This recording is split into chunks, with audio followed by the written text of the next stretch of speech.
Are you confused about Baitcaster reel size? I know it confused the hell out of me. Don't worry, in this video, I'll break down everything you need to know to choose the right reel size for your fishing style. Real quick, what you're gonna learn in this video is Baitcaster reel size, or the sizes. Yeah, the sizes. The best use for each reel size, you're gonna learn that. Finally, you're gonna learn how to choose the right reel size for you, for your personal fishing style. So let's get right into the video.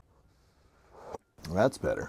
So the problem I ran into, I was looking at all my reels. I lined them all up on my couch, and I'm looking at them, and I'm trying to figure out which reels I'm going to use for which rods and what use case scenario. How do we choose the proper reel size? What do Baitcaster reel sizes mean? So typically Baitcaster reels are going to be labeled 100, 150, 200, 300, 400, so on and so forth. For example, this is a 400. This is a saltwater reel. I don't know why I bought this. I don't saltwater fish, but I guess if I ever go out and I guess I'm going to have to buy a rod for this. I don't know. I was thinking I could put this on my swim bait rod, but it seems huge compared to the 300 I have. I thought this was the biggest reel that I would ever own. This is a 7.6. This is the Shimano Tranx. This is my swim bait. This goes on my swim bait rod, right? This is a big crank handle.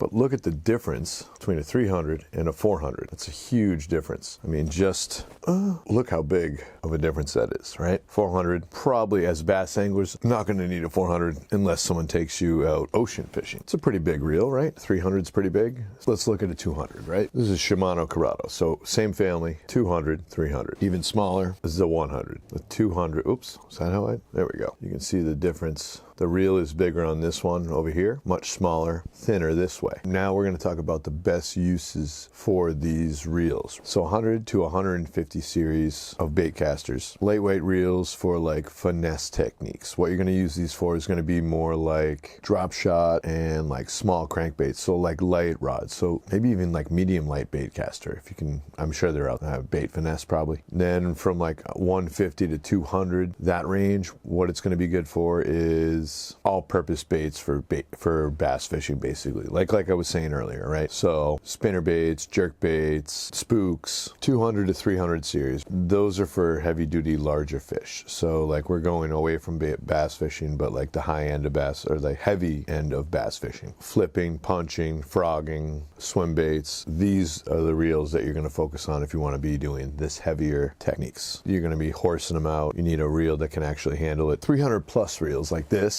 Like this is, what is this, a 400? This is going to be saltwater. No reason for you guys to even think about this if you're only doing freshwater. So how do you choose the right size for you, right?